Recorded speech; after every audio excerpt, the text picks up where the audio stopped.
We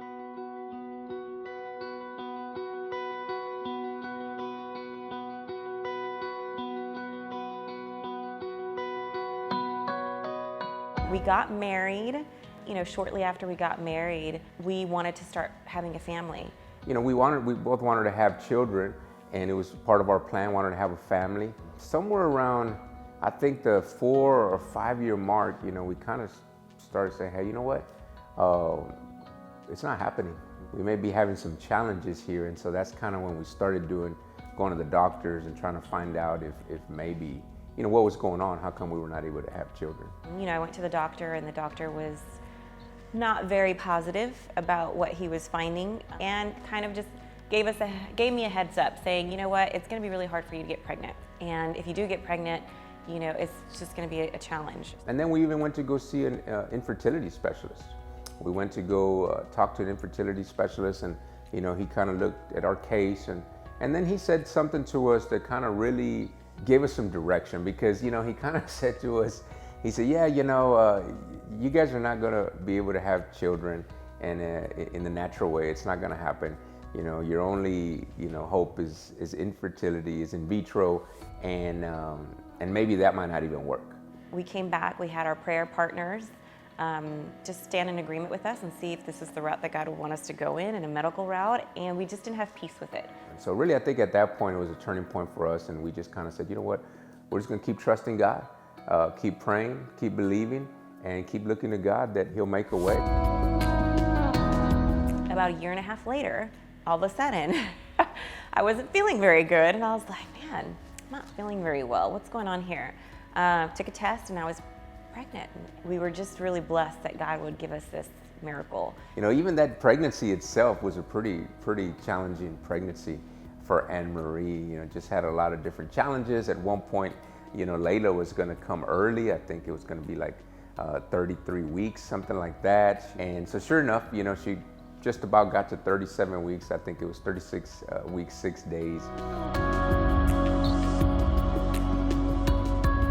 We probably didn't start thinking about having another baby until probably about 2 or 3 years after Layla was born.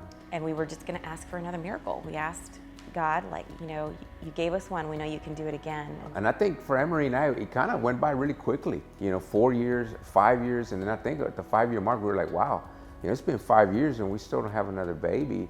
We kind of began to feel like, well, if this is what the Lord has for us, then we're at peace with that. But then Layla really started asking for a sister.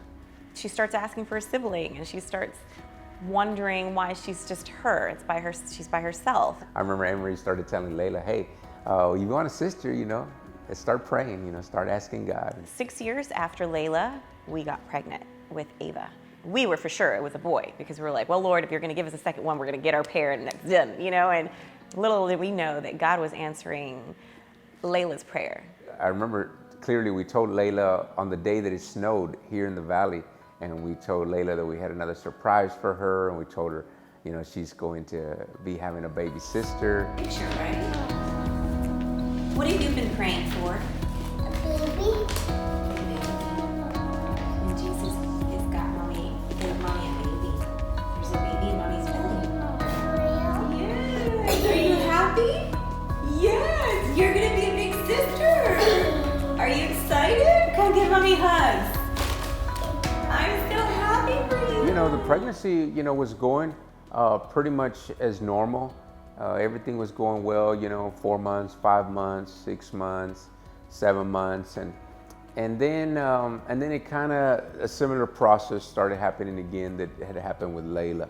Everything was normal. Everything was fine. All the tests came back fine.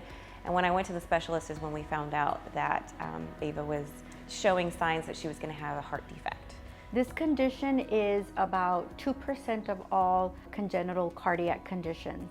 The tetralogy of Fallot occurs, according to the CDC, in 1 in every 2,500 children that are born in the United States, and 1 in 7,700 additionally have pulmonary atresia.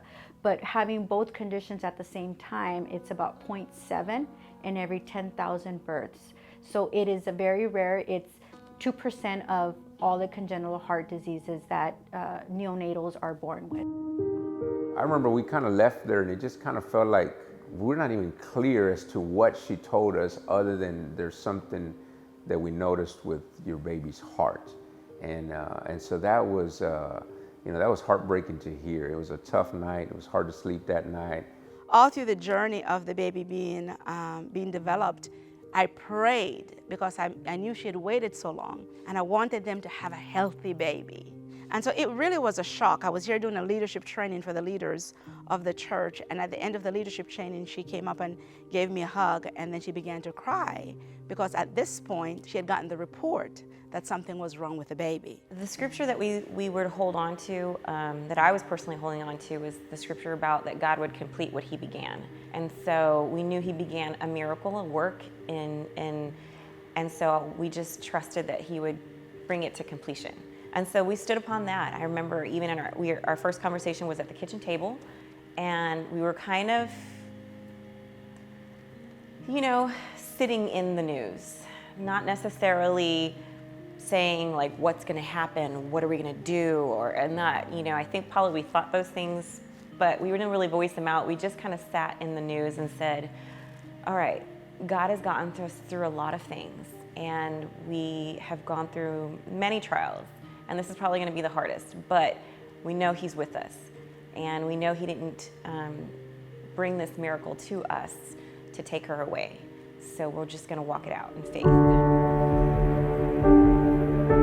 Finally, the doctor said, you know what, we can't wait no longer. We feel if we wait to deliver her, it could create some complications. So we feel it's time to induce, and so go ahead and go to the hospital today. We went to the hospital that morning, and we started the process of inducing, and she came and she was pink. And so my gynecologist was like, hey, she's pink. When baby Ava was born and she came out pink, it was a wonderful sign because it meant that her structural defects were there, but they were not as severe. Normally these neonatals, these newborns are born blue. They're born blue because their heart and their lungs are not working together to oxygenate the neonatals or the baby's blood. It was really hard because, it was really hard. I didn't get to hold her. Just for like a little moment, I got to kiss her when she was actually born before they took her to the NICU. I was getting relayed the information through my husband. Yes, they did found out that it was a heart defect, and we're gonna probably transfer to Texas Children. Of course, the doctor's telling me, hey, we're gonna have to transport her to Houston. And, my thoughts were like, okay, how can, Emory has to see her before we leave. And so I kind of started talking to the doctors and the nurses as a way that we can take the baby down to Emory, my wife, or can we bring Emory up here? And they were like, no, no, I don't think we're going to be able to do that.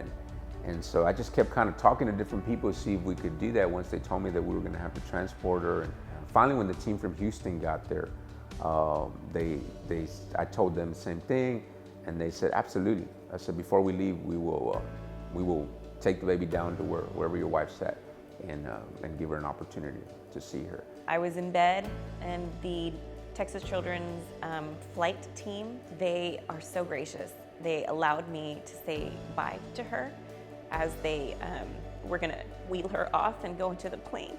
I got to pray over her. She was in the little incubator. So I really didn't get to touch her or anything like that. I prayed over her and I told her to behave. I was like, you be a good girl and you show them what you need to show them and help them,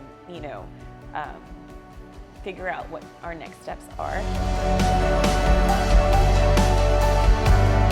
After baby Ava was born and it was identified of the tetralogy of Fallot, she needed to be flown to Houston so that they could find out how severe all those structural defects were. It was a quick flight. We made the flight here to Houston. As soon as we got to Houston Hobby Airport, there was another team waiting for us there. And as soon as we got there, they immediately got the baby down, and so they rushed us to Texas Children. And immediately we got there, and they rushed us straight up to the 18th floor. and then just a swarm of people, doctors, and they start, looking at her vitals and seeing what they need to do, because they weren't sure, of course, if they were going to have to rush her into surgery. I was pushing for them. I told the nurses, and I was like, I need to be discharged as soon as possible. Like, what's the time frame? And I got discharged on Sunday, and I flew out on Monday. It was good to see her, and Layla got there, and they got to see Ava, and then we kind of began the journey as to, what's the next step.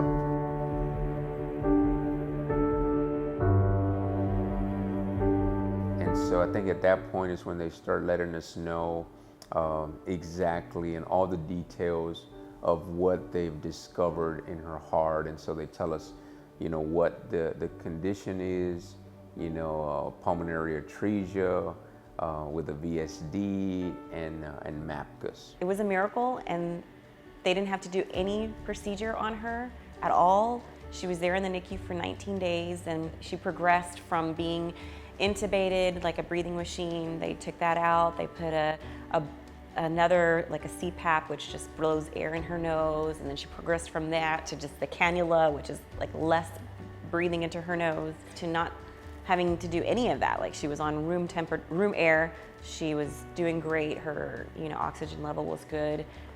So there was a lot of positive things that we saw, and we saw God just moving. And I remember our cardiologist, when he let us know, like, we're gonna let her go home and grow before we do anything, we kind of felt like, yes, because we've been praying, and this is an answered prayer. And his response, I guess, was more of like, oh my gosh, this is a miracle. And we're like, yes, it is. But we kind of expected it, like we were like praying for this, and we were, just happy that she was doing so well.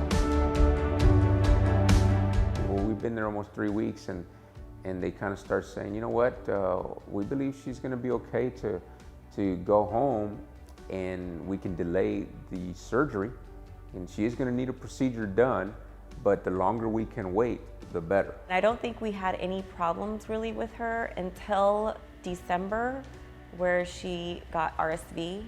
And from there, it just kind of started to kind of go down a little bit. It affected her because she had a heart defect. It affected her quite a bit. So now she has two challenges. She has deoxygenated, oxygenated blood going to her lungs, and now with RSV, it's not allowing for the correct exchange that she needs. She already is lacking in the exchange. Now RSV is in the way of allowing the maximum oxygenation that could go into her body, to her brain, and to her upper extremities. So we go up in March, and then I think a day or two after that, they call us and they say, hey, she's going into surgery on Tuesday. To correct all of the structural defects that baby Ava had, she had a surgery called the unifocalization, meaning that they're going to bring all her defects and correct them. Unifocalization just basically means that the MAPCUS, it's like an acronym for major aortic pulmonary collateral arteries. They brought them all together. Those were made when she was in utero. These are just collateral arteries that after her pulmonary artery starts working properly, they go away. But because of Ava's condition and her structural defect with her pulmonary artery, the MAPCUS stayed in her body, which is great. So you can imagine providing this type of surgery to a baby that has a heart the size of her hand. She went in for the surgery. Everything looked great afterwards.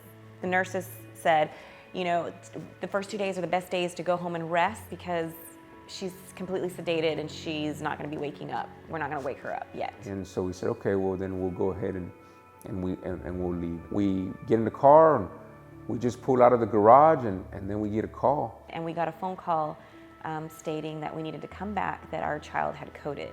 My medical background, coding means died. So we turn around and we just start praying, and we're just like, oh my God, what is happening? What probably occurred was there was an elevation in pressure from her right ventricle going up the conduit. And when that happens, her saturation was decreasing, meaning her oxygenation level. If her oxygenation level is dropping and continues to drop, that means she's getting less oxygen to her brain and to her upper extremities. That occurring for a long period of time, minutes or so, without her oxygenation being above 92, it could cause severe damage to her brain. And we get up there, and the person who's waiting for us is the chaplain. And so that was nerve-wracking. The chaplain's waiting for us. And then he kind of walks us back to her room. And when we get there, there's just a team of people surrounding Ava, and they're working on her.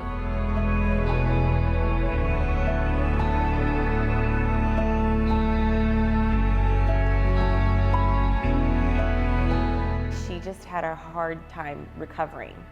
One complication led to another complication, led to another complication, and it wasn't what we expected. I don't know how many conversations that we had with each doctor that would come through and say, we're going to do this procedure to check to see, what's going on in there, but you have to sign this paperwork because she may die. And then with that, they're bringing in new machines. She started with a few, and then by the end of that week, it felt like she had every machine in the hospital. And every day it was just some other bad news. From Monday to Tuesday, another complication, Tuesday to Wednesday, something else. When you're faced with possibly losing your child, you hold on to anything you can hold on to. You hold on to every little glimpse of, no, God's with her. No, he's not, this is not going to happen. People would send us encouragements. People would send us prayers, and it would be so timely. It would be at a time where you were literally like, for me personally, where I would just be like, I don't know, Lord, like this doesn't look good. And then someone would send me a message, or someone would send me like a video of people praying, and it would just be timely. It would just be like, okay, it would get me back on the faith. All right, Lord, you are there, you're with her. After the surgery, when the baby wasn't turning the corner, with a surgery that they have been doing for years and thousands of children, we knew then that this was not normal, that the baby was under attack, and then this was going to be a spiritual warfare.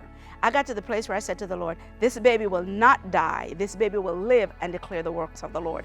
I open up my heart to you now, to do what only you can.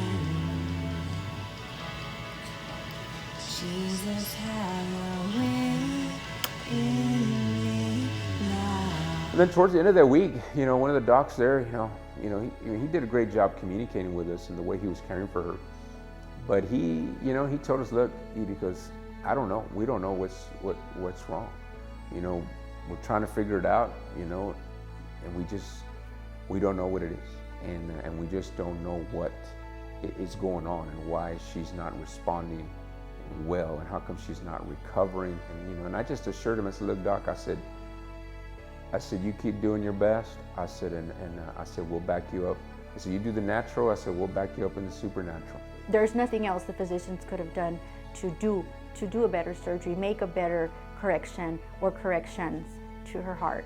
But when you're seeing a decline in all the structural corrections that you made, all you can do is just continue to hope.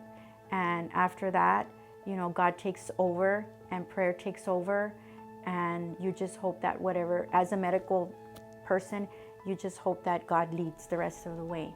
And then it was amazing, all of a sudden, just from one day to the next, Ava just perks up. You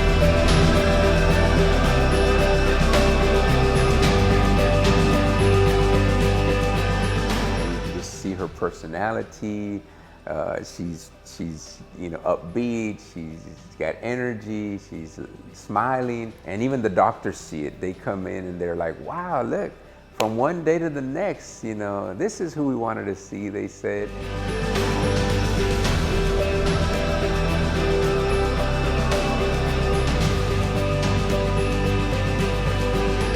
In the middle of this journey, I wouldn't have thought we would have been able to get through it, and it felt unbearable, and it felt really difficult, and the pain was just unbearable. But being now here, sitting in front of you sharing the story, even though it's not done yet. It's still a work in progress. I can say that God got us through it.